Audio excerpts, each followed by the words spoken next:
জাদু যত হচ্ছে মনে অবাস্তবে লীন, হিসেব জ্যোতি সহজ এতই জবাব তো ফের দিন।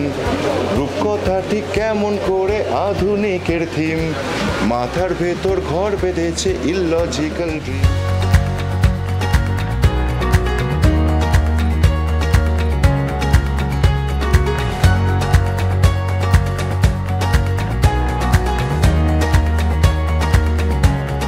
শুধু ছোটদের জন্য নয়, বড়দের জন্য, কারণ বড়রা ছোটবেলায় ফিরে যাবে।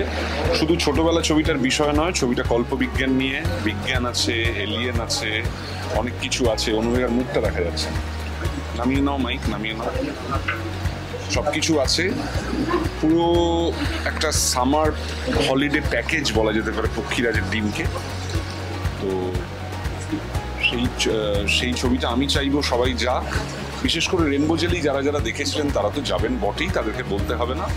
নতুন দর্শককেও অনুরোধ করব যে আপনারা এমনিতে রেনবো জেলি আছে হইচইতে, সেটা একবার দেখেও নিতে পারেন টক করে, দিয়ে আমাদের পক্ষীরাজের ডিম দেখলে আরও আনন্দ হবে। তবে এটাও ঠিক যে রেনবো জেলি না দেখা থাকলেও কিন্তু পক্ষীরাজের ডিম অনায়াসে দেখা যায়। তবে অবশ্যই রেনবো জেলিটা দেখে নেবেন একবার, তাহলে ঘোতন এবং পপিন্সের যে জগৎ, ওদের যে ইউনিভার্স, ওদের যে সম্পর্ক এবং ওদের যে বন্ধুত্ব, সেই জগৎটা স্বাদ আরও ভালো করে পাবে।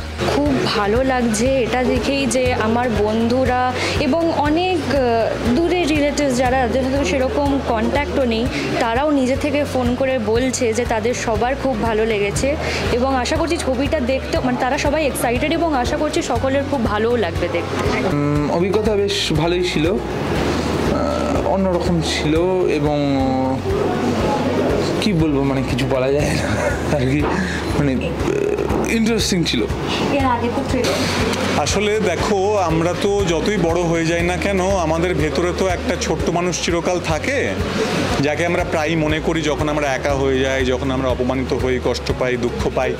আনন্দের সময় তোরা মনে থাকে না, কিন্তু যখন একটুখানি আমরা একা হয়ে যাই তখন মনে পড়ে। তো সেই জন্য ছোটদের ছবি যখন আমরা বড়রা দেখতে যাই, সেটা সত্যজিৎ রায়ের ছবি হোক, স্পিলবার্গের ছবি হোক, কিংবা ক্যামেরনের ছবি হোক, আরও যারা যারা মহারথীরা আছে, আমরা বারবার সেই ছবিটা দেখতে গিয়ে আসলে নিজেদের ভেতরে সেই পুরনো রাউন্ড দ্য মেমোরি লেনের মানুষটাকে খুঁজে পাই। তো আমিও ওই রাস্তা দিয়ে হাঁটার চেষ্টা করেছি। আমি চেষ্টা করেছি বাচ্চাদের যাতে ভাল লাগে, আর যারা বড়রা দেখতে আসবেন তারা যাতে নিজের মধ্যে সেই বাচ্চাটাকে আবার খুঁজে পান, অন্তত 2 ঘন্টার জন্য কি 4 ঘন্টার জন্য তার সঙ্গে একটুখানি আরেকটু বেশিক্ষণ থাকার সময় পান, তাকে মনে পড়ে যায়।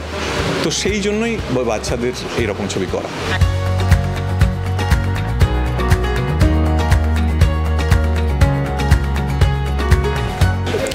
ভীষণ ভালো লেগেছে, ভীষণ ভালো। কারণ প্রথম কথা, পক্ষীরাজের ডিম সায়েন্স ফিকশন। আমি নিজে সায়েন্স ফিকশন গল্পের ভীষণ ভক্ত। মানে আমরা সেই জেনারেশনটা যাদের ছোটোবেলাটা পুরোটাই কেটেছে প্রফেসর শঙ্কু পড়ে, শীর্ষেন্দু মুখোপাধ্যায়, লীলা মজুমদারের গল্প পড়ে। তো এবং দ্বিতীয় কথা, পক্ষীরাজের ডিম রেইনবো জেলির সিকুয়েল। রেইনবো জেলি আমার কাছে ভীষণ স্পেশাল একটা ছবি, কারণ আমার প্রথম মিউজিক ডিরেকশনের কাজ ফিচার ফিল্মে ছিল রেইনবো জেলি।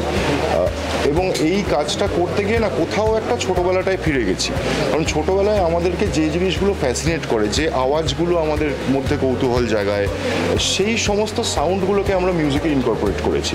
স্পেশালি পক্ষীরাজের ডিম টাইটেল ট্র্যাকটা যদি শোনো, সমস্ত ল্যাবরেটরির বিভিন্ন ইনস্ট্রুমেন্টসের আওয়াজ দিয়ে দিয়ে টুকরো টুকরো করে একসঙ্গে করে গানটাকে তৈরি করা।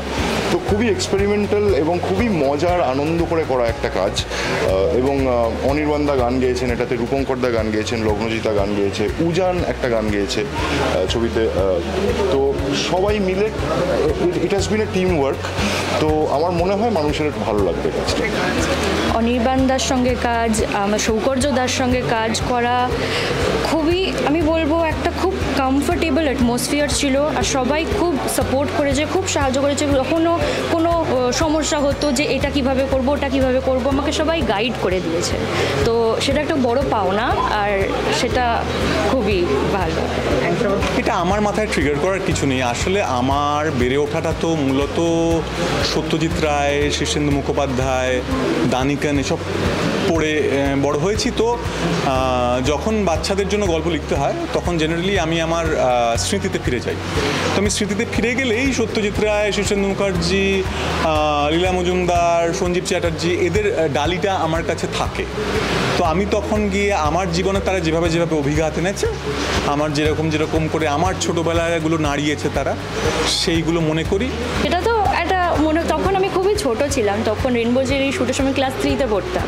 তো সেখান থেকে ক্লাস 10-এ শ্যুট করা, নতুন করে সব কিছু দেখা, কিন্তু সেই একটা পুরনো ভালো লাগাও ছিল। আমাদের যত বন্ধু বান্ধব আছে যারা যারা দেখেছে তারা তো দেখে বেশ ভালোই লেগেছে তাদের মনে হলো, কারণ কি তারা আমাকে বললো যে বেশ ভালো করেছি আমি নাকি। তো আর অনির্বাণ থেকে ভেবেছিলাম না, এই ক্যারেক্টারটা একটা খুব এক্সেন্ট্রিক সায়েন্টিস্টের ক্যারেক্টার। তো আমার মনে হয়েছিল অনির্বাণ অনেক রকম চরিত্র করেছেন, এরকম চরিত্র কখনো করেননি, এবং অনির্বাণ পারবেন জাস্টিস করতে।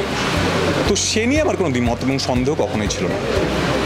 অনির্বাণের সাথে তো কাজের এক্সপিরিয়েন্স ভালো হবেই আর কি, খুব আর কি কোঅপারেটিভ, আমার সাথে খুব আর কি ভালোভাবে সহযোগিতা করেছে অনির্বাণদা। বললাম সেটা হচ্ছে যে কল্পবিজ্ঞান, ইউএফও এগুলো আমরা অনেক গল্পে পড়েছি, কিন্তু স্ক্রিনে খুব একটা দেখতে পাই না বাংলা ছবিতে।